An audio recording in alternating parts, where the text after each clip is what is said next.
Hello बच्चों, आज हम शुरुआत करने वाले हैं क्लास 11th की केमिस्ट्री, जिसमें पाठ का नाम है बच्चे ऑक्सीकरण अपचयन अभिक्रिया, जिसे हम बोलते हैं बेटा रेडॉक्स अभिक्रिया। तो इस पाठ को पढ़ने के लिए आपको कुछ इस तरीके से समझाया जाएगा जैसे आपको पूरा का पूरा पाठ बढ़िया तरीके से समझ में आए कि इस पाठ में हमको पढ़ना क्या है। तो चलो बच्चों शुरुआत करते हैं।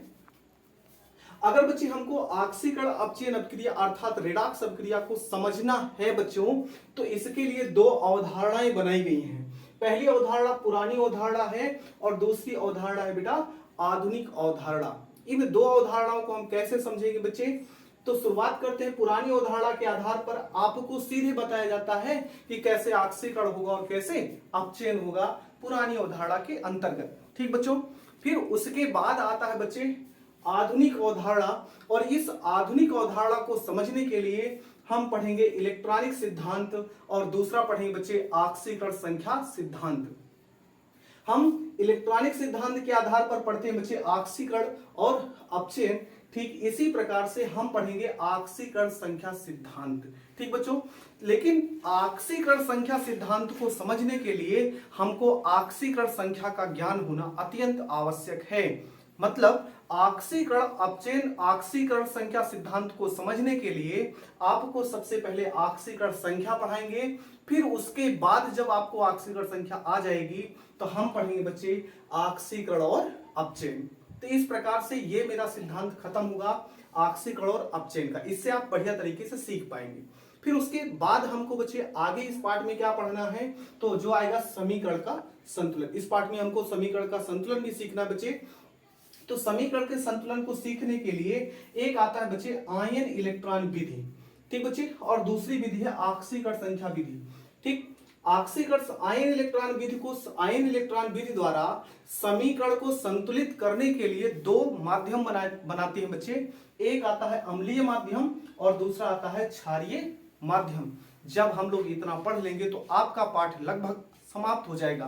तो इस प्रकार से हम पढ़ेंगे पाठ रेडॉक्स अभिक्रिया अर्थात ऑक्सीकरण अपचयन अभिक्रिया। तो चलो बच्चे शुरुआत करते हैं हम लोग हम शुरुआत करेंगे बच्चे पुरानी अवधारणा को। तो चलो शुरुआत करते हैं बच्चे।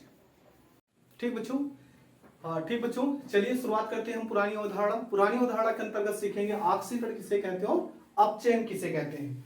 मान लेते हैं बच्चे ये कोई पदार्थ ए है, समझने की कोशिश करना बच्चे। मान लेते हैं कोई पदार्थ ए है और इस पदार्थ में क्या क्या जुड़ेगा और क्या क्या निकलेगा उस पर डिपेंड करेगा कैसे ऑक्सीकरण होगा, कैसे अपचयन होगा। तो मान लेते हैं कोई पदार्थ ए है बच्चे, तो यहाँ पे ऑक्सीजन जुड़े, प्लस लगाएंगे, अगर प्लस चिन्ह है तो जुड़ रहा है, माइनस है तो निकाल रहे हैं, ऐसे हम समझते हैं बच्चे। जैसे कोई पदार्थ ए है और प्लस ऑक्सीजन लिखे, मतलब इस पदार्थ में ऑक्सीजन जुड़े। जैसे उदाहरण मैंने लिखा C+O2 एरो CO2। ये पदार्थ मान लेते हैं कार्बन, आपका एक कार्बन पदार्थ हो गया C, और इधर देख रहे हैं यहाँ पे कार्बन के साथ ऑक्सीजन जुड़ गया, तो पदार्थ C का अर्थात कार्बन का ऑक्सीकरण हुआ कार्बन डाइऑक्साइड में। ठीक बच्चों, या फिर इसी से हाइड्रोजन निकल जाए बच्चे। अब हाइड्रोजन निकलेगा तो जैसे धातुएं अम्ल से क्रिया करके हाइड्रोजन गैस निकालती, तो वही है इस Cl के साथ हाइड्रोजन जुड़ा है बच्चे। Cl के साथ हाइड्रोजन जुड़ा है हाइड्रोक्लोरिक अम्ल में। ठीक, तो यहां से Cl के साथ ये हाइड्रोजन निकल जाएगी और Cl जाके जुड़ जाएगा जिंक धातु के साथ। ठीक बच्चों, तो हाइड्रोजन भी निकल जाएगा। इसी प्रकार से होगा बच्चे जो ऋण विद्युतीय तत्व है बच्चे, उसमें आपकी वृद्धि हो। ठीक बच्चों, ऋण वैद्युतीय तत्व में क्या देखने को मिले बेटा, वृद्धि।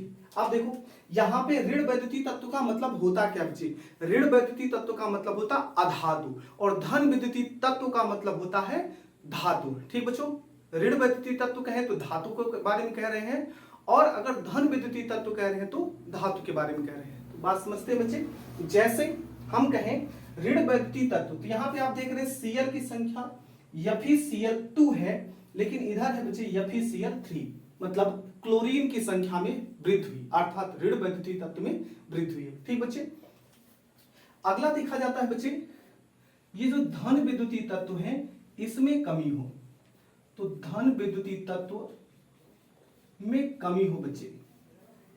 चलिए बच्चे देखते हैं धन विद्युतीय तत्व में कमी हो। देखिए यहाँ पे अगर आप समझे इस आयोडीन के साथ पोटेशियम धातु जुड़ी है, अर्थात धातु जुड़ी है, लेकिन इस यहाँ पे आयोडीन अकेले है, जो धातु के साथ पोटेशियम जुड़ा था वो निकल गया, अर्थात पोटेशियम आयोडाइड का ऑक्सीकरण हो जाता है। ठीक बच्चे, तो इसकी परिभाषा हम देखते हैं। परिभाषा क्या होगी बच्चे, तो वह अभिक्रिया जिसमें ऑक्सीजन का संयोग हो, संयोग का मतलब जुड़े बच्चे, या हाइड्रोजन पृथक हो। उदाहरण आपको देखते हैं, चलिएगा ये उदाहरण आपको लिख दिए हैं।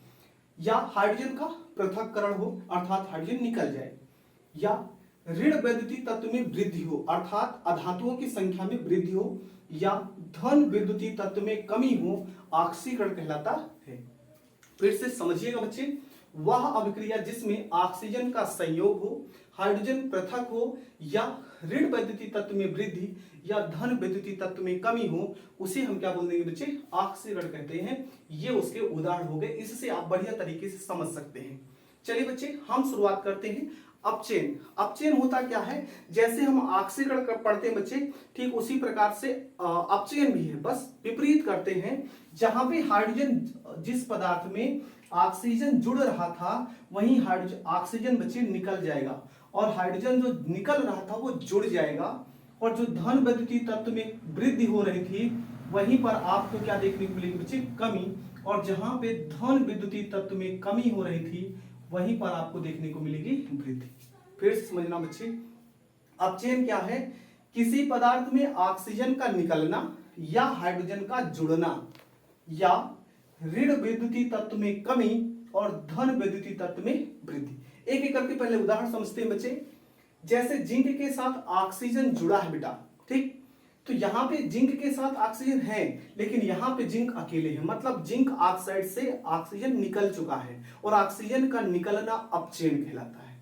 ठीक बच्चे, फिर उसके बाद, ठीक बच्चे, यहाँ पे सल्फर है और सल्फर के साथ H2, यहाँ पे देख रहे हैं सल्फर के साथ हाइड्रोजन जुड़ चुका है, और हाइड्रोजन का जुड़ना जो होता है बच्चे वह होता है अपचयन। ठीक बच्चे, अगला देखेंगे, धन वैद्युतीय तत्व में वृद्धि। आप देख रहे हैं कापर धातु है, यहाँ पे कापर की संख्या CuCl2 के साथ 1 है, लेकिन यहाँ पे Cl2 की संख्या Cu की संख्या बेटा 2 है, अर्थात कापर धातु की वृद्धि हुई है, तो अपचयन होगा। इसी प्रकार से ऋण वैद्युतीय तत्व में कमी, तो आप देख रहे हैं Cl की संख्या, अर्थात यहाँ पे 2FeCl3 है और यहाँ पे 2FeCl2 है, अर्थात जो ऋण वैद्युतीय तत्व में कमी है।